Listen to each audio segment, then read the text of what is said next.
I thought restoring this Alfa Romeo 1750 GTV would cost me £26,000, but I'm about to hit £50,000. And what makes it worse is that this is not my first restoration of one of these Alfa Romeos. But by the end of this video, I'm going to explain in detail what it costs to restore a classic car and why most restoration budgets fail. Now, this is how it always starts. You find a car, it's complete, it's original, and it's just been sitting.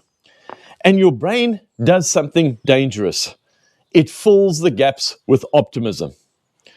You picture the car, perfect paint, smooth engine, driving down a country road. And then you say the famous last words. How bad can it be? Now, in my case, pretty bad, because I started with a budget of £26,000, which I felt was a lot. But as reality set in, I revised that budget to £40,000. And I thought, right, that is top end. And I wasn't even close. Because here's the things to remember. Restoration budgets don't fail because of bad maths. They fail because of previous history of the car. And the one thing I learned very quickly is that you don't control the budget. The car does.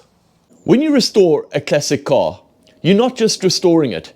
You're uncovering anything and everything that's happened to that car in its history. That includes dodgy welding from the 1980s, hidden rust, previous accident damage, or color changes and previous upgrades. And every time you peel something back, there seems to be a bigger problem underneath. Now at this point, I've spent way more than I ever said I would.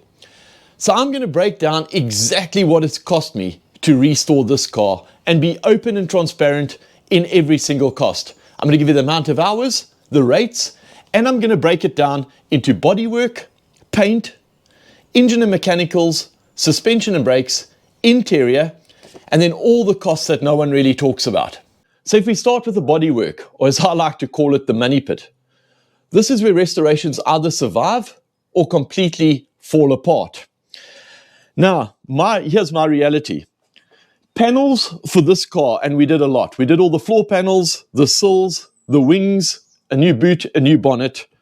They came to £5,526. When I had everything stripped off, I had the car sandblasted. That was £500. And welding, well, we spent 252 hours welding, and that came to £10,500. So I spent a total of £16,526 on the metalwork or bodywork on this car.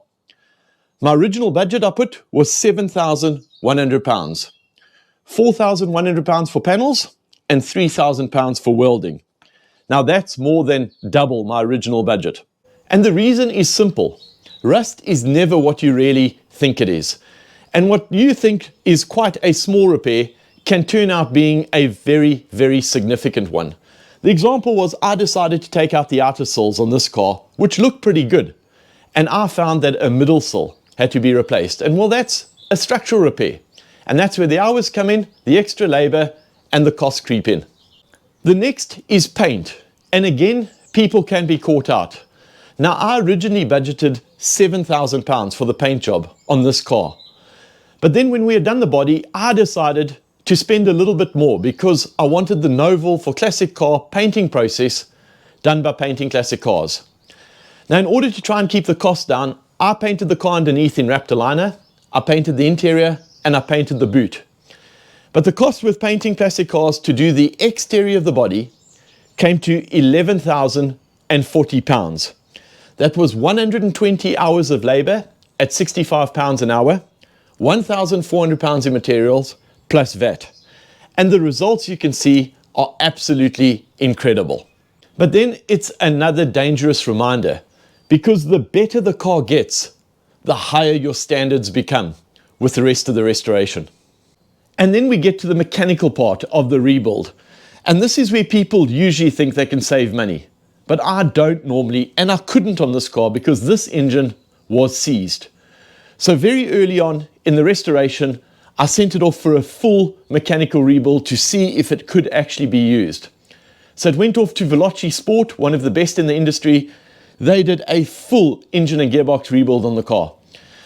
And that came to £7,061, but that includes new liners, new pistons, rings, bearings, head, a full mechanical rebuild with upgraded electronic ignition.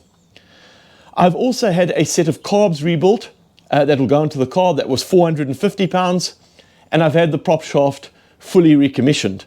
That was £210. So total mechanical rebuild, £7,721, and that was actually right on budget. And then we get to suspension and brakes, and this is where I decided to go all in. I put in a Veloci Sport Fast Road suspension kit, brand new Coney shocks, and all for the brakes, I decided to just renew everything. New calipers, new discs, new servos, new master cylinders. Everything will be brand new mechanically going into the car. Now I'd originally budgeted £2,600, but the full suspension and brake upgrade came to £3,039. And then when we get to the interior, well, mine is in surprisingly good condition. The interior of this car was only used for 14 years, and then it sat in the barn. But I originally budgeted £2,000 for an interior upgrade. And I actually think there's a good chance that I'm going to use the original interior from this car and pretty much do a restoration like I did on my E-Type Jag, where I've just got a very nice original patinaed interior. But I still need to budget about £800 for new door panels and new carpets. But if I had to decide to go all in on the interior, that would be about £5,000. Here's the costs that nobody really talks about. The costs that really catch people out, the ones you don't budget in the beginning, and they add up pretty quickly. Rubbers and trim around the car have come to £1,200. Brake lines, clutch lines, fuel lines, I have everything, I just need to put it into the car, about £300. I've had to replace some of the lights and lenses around the car, that was £761. I had to have the wheels refurbished and I put Blockley tyres on, that was £771. Nuts, bolts, garage consumables, undercoats, paint for the interior, paint for the engine bay, the Raptor liner, that all came to £881. And then of course transporting the car, getting it out of the barn, getting it down to painting classic cars, getting it back, well that was about £900. So a total of £5,000. These costs really do add up quickly. So where does that land? Well, spend so far is £44,000. Now estimate there's still about £2,000 to go for carpets, door panels, a new radiator, new hoses, and a few odds and ends. So that will be a total of £46,000 using mostly my original interior. If I had to realistically redo the interior, we're looking at more like £50,000. And that's off an original budget of £26,000. So what does it cost to restore a classic car? Well, more than you think, always. Because here's the truth, you never really control the budget. The car does.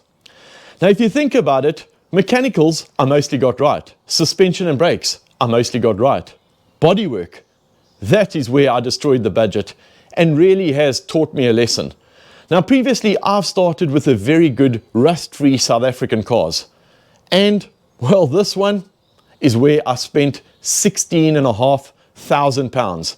Now, if you had to have started with a very, very good car, you can probably take £16,500 off that budget. Now, guys, that's the reality of classic car ownership and restoration. Not the polished version, the really honest version. Now, we all still do it. And you've got to ask ourselves, why? Because when you finally take the car for a drive, you're not just driving a classic car, you're driving a car that you have saved. So guys, that's a video on my brutally honest cost of what it's taken to restore this car. I thought I would do the video right now because there has been quite a few social media posts, particularly on Facebook, that have been referencing my build, and I knew my budget was slightly out of date. Now guys, thanks for watching another episode of RC Classic Garage. This channel is all about the ownership experience of my classic car collection. So, Please make sure you subscribe to the channel. Please like the video. Please leave a comment. And see you all next time. Ciao.